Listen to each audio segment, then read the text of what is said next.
আসসালামু আলাইকুম রহমতুল্লাহ। দাখিল দশম শ্রেণী প্রিয় শিক্ষার্থী বন্ধুরা, আশা করি তোমরা সবাই ভালো আছো। তোমাদের প্রাক নির্বাচনী পরীক্ষা 2026-এর কোরআন মাজিদ ও তাজবিদের 100% কমন উপযোগী সাজেশন ভিডিও নিয়ে হাজির হয়েছি। তোমরা যদি এই ভিডিওটা না টেনে মনোযোগ সহকারে শেষ পর্যন্ত দেখতে পারো, তাহলে ইনশাল্লাহ এখান থেকে শুরু থেকে শেষ পর্যন্ত যাই তোমরা একটু দেখবে সেগুলো 100% কমন আসবে ইনশাল্লাহ। এই জন্য তোমরা যারা এই চ্যানেলটা অনলাইন মাদ্রাসার জন্য এখনও সাবস্ক্রাইব করোনি, চ্যানেলটা এখনই সাবস্ক্রাইব করে কমেন্টে জানিয়ে দাও তোমার আর কী সাবজেক্ট প্রয়োজন। তো চলো আর দেরি না করে শুরু করা যাক। আমরা উত্তর সহকারে বলে দিব, তোমরা একদম শেষ পর্যন্ত না টেনে দেখবা। তো চলো শুরু করা যাক। তো দেখো, এখানে 1 নম্বর প্রশ্নে বলা হয়েছে আল্লাহর পক্ষ থেকে নবী রাসূলগণকে গোপনে কোনো কিছু জানিয়ে দেওয়ার নাম কি? সেটা হচ্ছে খ নাম্বার ওহে।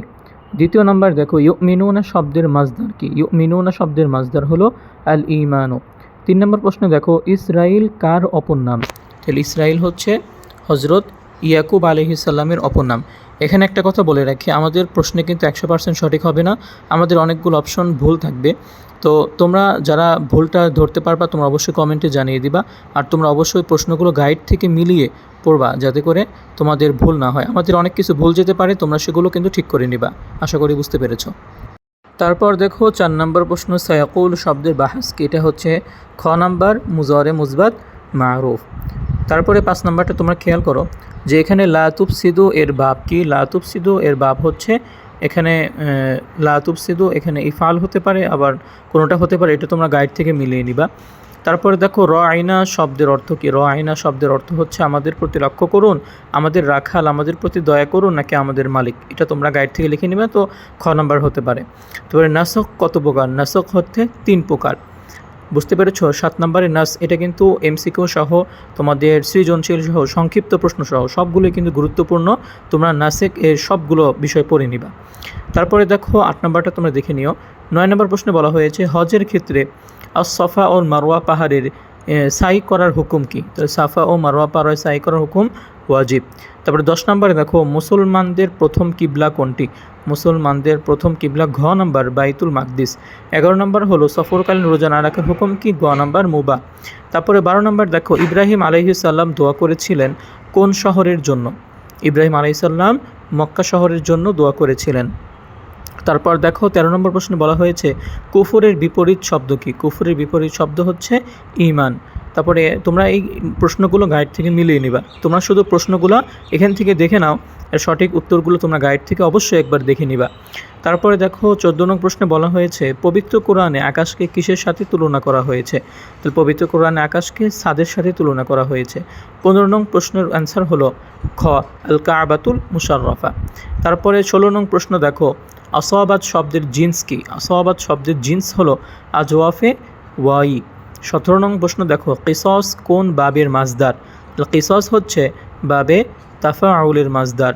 18 নং প্রশ্ন দেখো ওয়ালা খাউফুন আলাইহিম এর মধ্যকরণ লামটি কোন প্রকারের? সেটা হচ্ছে, এটা তোমরা দেখে নিবা। আশা করি এখানে তোমরা গাইড থেকে খুললে এটা অ্যান্সার পেয়ে যাবা। তারপরে দেখো 19 নং প্রশ্নে বলা হয়েছে সাল্লিমু এর বাব কি? সাল্লিমু এর বাব হচ্ছে বাবে ইফআল। 20 নং হজের ওয়াজিব কয়টি? হজের ওয়াজিব ঘ 5টি। তারপরে 21 নং প্রশ্নে দেখো আল কাইয়ুম শব্দের অর্থ কি? আল কাইয়ুম শব্দের অর্থ হচ্ছে চিরস্থায়ী। 22 নং প্রশ্ন দেখো লাইসা যিকরু কাল উনসা আয়াতাংশে আল উনসা বলতে কাকে বোঝানো হয়েছে? এটা তোমরা দেখে নিবা। এটা যত সম্ভব খ অথবা ঘ নাম্বার উত্তর হতে পারে, তোমরা এটা গাইড করলে পেয়ে যাবা। তারপর দেখো 23 নং প্রশ্নে বলা হয়েছে যে ফাজুকুল আযাব আয়াতাংশে আযাবের মাহাল্লাল ইআরাব কি? এটার হচ্ছে ক মারফু। তারপরে 24 নং দেখো আন্নাওরা শব্দের অর্থ কি? এটা হচ্ছে আলোকধারা। আর নূরা শব্দের অর্থ আলোকধারা। 25 নং প্রশ্নে বলা হয়েছে উলাইকা হুম ওয়াকুদুন্নার আয়াতাংশে দ্বারা কি উদ্দেশ্য? সেটা হচ্ছে কতে কাফের। 26 নং প্রশ্নে বলা হয়েছে ইঞ্জিল কোন ভাষার শব্দ? ইঞ্জিল হচ্ছে সুরিয়ানি ভাষার শব্দ। তারপর 27 নং প্রশ্ন দেখো লাইসা কোন ধরনের ফেল? লাইসা কোন ধরনের ফেল? এটা হচ্ছে ঘ নাম্বার অ্যান্সার নাকিস। লাইসা নাকিস ধরনের ফেল। তারপরে 28 নং প্রশ্নটা খেয়াল করো সর্বশ্রেষ্ঠ জাতি কারা? সর্বশ্রেষ্ঠ জাতি হচ্ছে ঘ মুসলমান। 29 নং প্রশ্ন দেখো আতিউ শব্দের অর্থ কি? এটা হচ্ছে তুমি অনুসরণ করো, তুমি অনুসরণ করো ঘ। তারপরে 30 নং প্রশ্ন দেখো ইত্তাবিউ শব্দের সিগা কি, এটা হচ্ছে ঘ ওয়াহিদ মুআন্নাস গায়েব। 31 নং প্রশ্ন দেখো কাবা শরীফ সর্বমোট কতবার নির্মিত হয়েছে, এটা হচ্ছে গ মোট 10 বার নির্মিত হয়েছে। এটা তোমরা গাইড খুলে কাবা শরীফের ইতিহাস সহ তোমরা সব কিছুই পড়ে নিবা। তারপর খেয়াল করো 32 নং প্রশ্নে বলা হয়েছে কাবা শরীফ কতবার তাওয়াফ করার কারণ কি। কাবা শরীফ বারবার তাওয়াফ করার কারণ হলো তাওয়াফকারীর সওয়াব বেশি হবে। তাহলে কাবা শরীফ আমরা বারবার তাওয়াফ করার কারণ কি, আমাদের বারবার তাওয়াফ করার কারণ হচ্ছে তাওয়াফকারীর সওয়াব বেশি হবে। তারপর দেখো 33 নং প্রশ্নে বলা হয়েছে রহমা শব্দের অর্থ কী। রহমা শব্দের অর্থ হচ্ছে ক অনুগ্রহ। 34 নং প্রশ্নে বলা হয়েছে ফাতাওয়াক্কাল আলাল্লাহ আয়াতাংশে আল্লাহ শব্দটি মাহাল্লা কি হয়েছে, এটা হচ্ছে মাজরুর হয়েছে। 35 নং প্রশ্ন বলা হয়েছে কোরআন কারিমে কত স্থানে আনা এর নুনের সাথে যুক্ত আলিফ অতিরিক্ত নয়, এটা কিন্তু একটু কনফিউশন, তোমরা দেখে নিবা। 36 নং প্রশ্নের অ্যান্সার হবে গ নাম্বার 4টি। তারপর 37 নং প্রশ্নের অ্যান্সার হবে কোরআন মাজিদে কত স্থানে সাক্তা রয়েছে, সেটা হচ্ছে 4 স্থানে সাক্তা রয়েছে। 38 নং প্রশ্ন যে হা জমিরের পূর্বে জের থাকা সত্ত্বেও কত স্থানে হা জমির সাকিন পড়তে হয়, সেটা হচ্ছে খ 2 জায়গায়। তারপরে তোমরা 39 নং প্রশ্ন দেখো মাজদারের নুন সর্বদা কী বিশিষ্ট হয়, ক নাম্বার জবর বিশিষ্ট হয়। এবং লাস্ট তোমাদের যে এমসিকিউ নামাজে বিসমিল্লাহ পড়ার বিধান কি, নামাজে বিসমিল্লাহ পড়ার বিধান হচ্ছে তোমাদের গ নাম্বারে অ্যান্সার দেওয়া রয়েছে সুন্নাত। তাহলে আমরা 39 নং 40 নং প্রশ্ন কিন্তু জেনে ফেললাম। তা আশা করি তোমরা এই 40টা বুঝতে পেরেছ।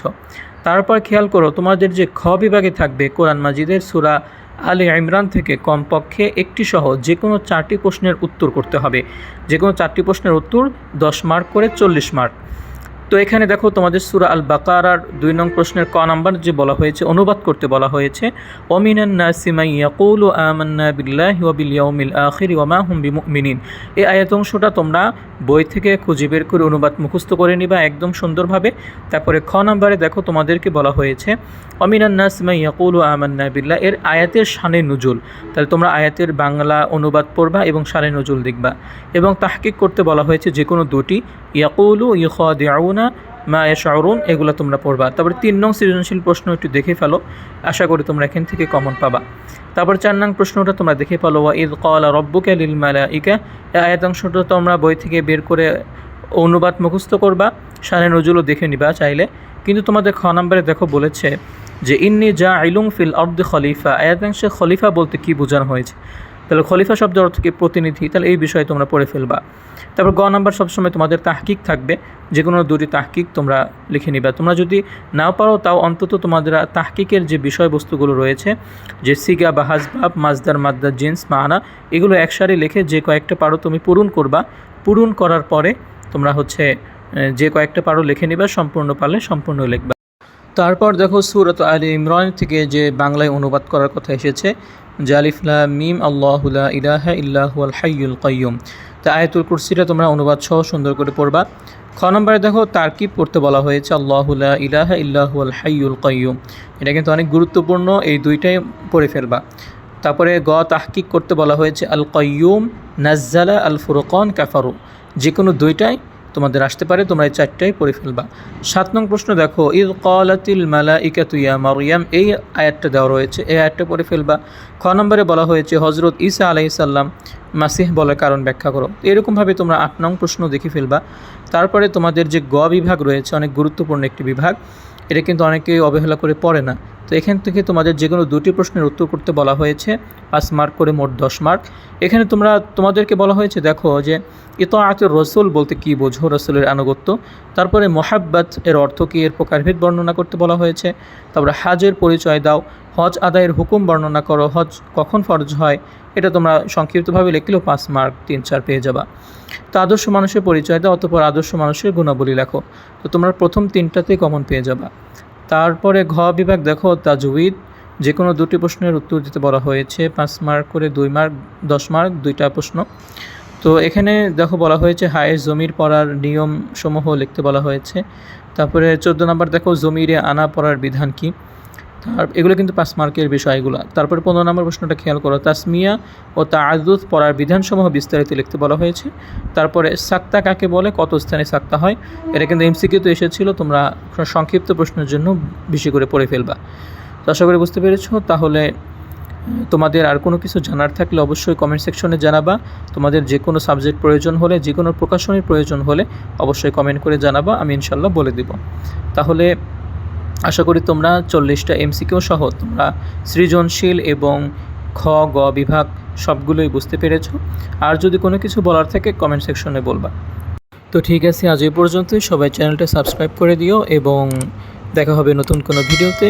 সে পর্যন্ত সবাই ভালো থাকো। আসসালামু আলাইকুম রহমতুল্লাহি ওয়া বারাকাতুহু।